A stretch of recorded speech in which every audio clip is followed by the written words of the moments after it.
Barring any 11th hour grandstand plays by General Motors or the United Auto Workers Union, the GM assembly plant in Arlington will shut down at midnight tonight as a nationwide strike goes into effect. Months of bargaining between UAW and the automakers have produced no new contracts for workers. The strike funds for the locals have been accumulated, and the workers are prepared for as long as 18 weeks off the job. The economic hardship for the individual worker will be severe, and that severity will be felt by the city of Arlington, in which most of the 3,500 assembly plant workers live. Arlington Mayor Tom Vandergriff expressed what he termed genuine concern for the cessation of work. He says he hopes the strike is short-lived. That's an understatement when you consider the mayor's referring to a $28 million payroll loss. GM officials are more pragmatic. One local spokesman told us it's like an extended vacation. You turn down the gas and power, stop the paper delivery, and leave a note for the milkman. GM has sent memos to all suppliers stopping delivery of materials until further notice. The strike will hurt General Motors. It'll hurt, at least temporarily, the workers. And it'll hurt business in Arlington and across the nation. But if you scratch the surface of the strike, you come across the real victim, the guy who's going to buy a new car in 71. Jay Lewis, Channel 8 News on the Move in Arlington.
All that I'm trying to do is to have the people in the city know in their own areas to whom they should look to for the problems that they'd like to get solved.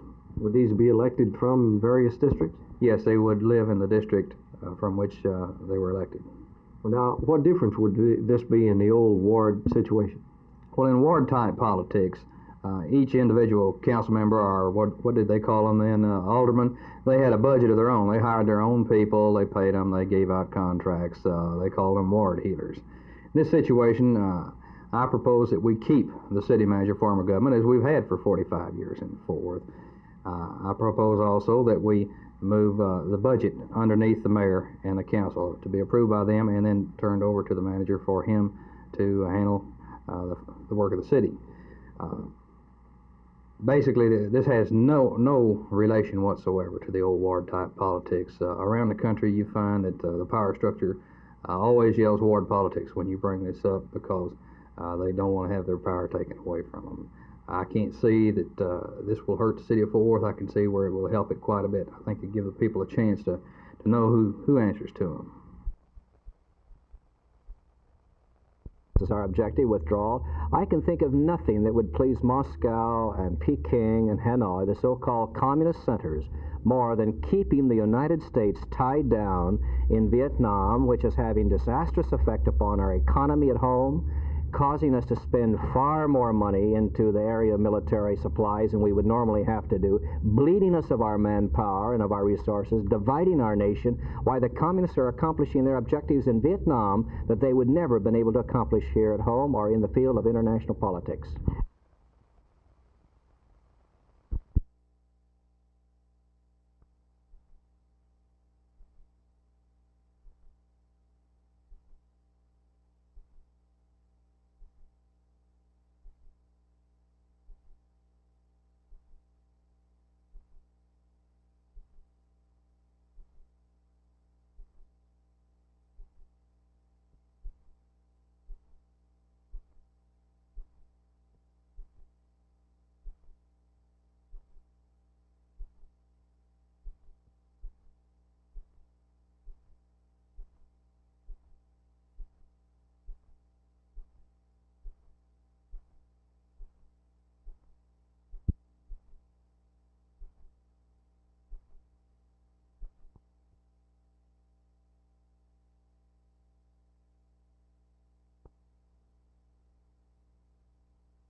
In Brownwood State School for Girls, 8 homes have been built for employees at the cost of around $42,000 each.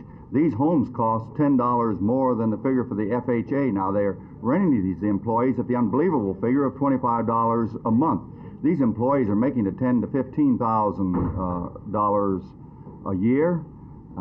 I've asked in this time of financial crisis, when we're talking about more taxes, that Governor Smith explained that this difference, this high cost, $25 a square foot, it's unbelievable.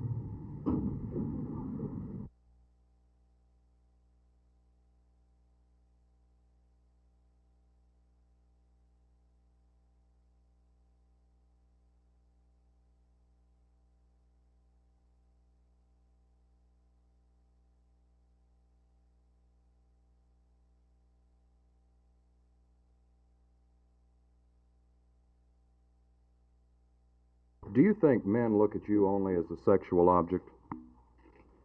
I think that certain kinds of advertising would make women a sexual object. You personally? And I think that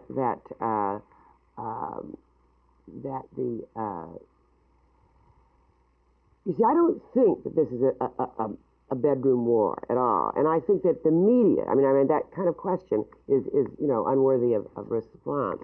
But I think the media would love to turn this movement, or some of the media, not our sisters, you can't keep women from some pride and self-respect in their own behalf anymore in the media, but there are certain parts of the media that would love to make a joke out of this movement, and even a dirty joke out of this movement.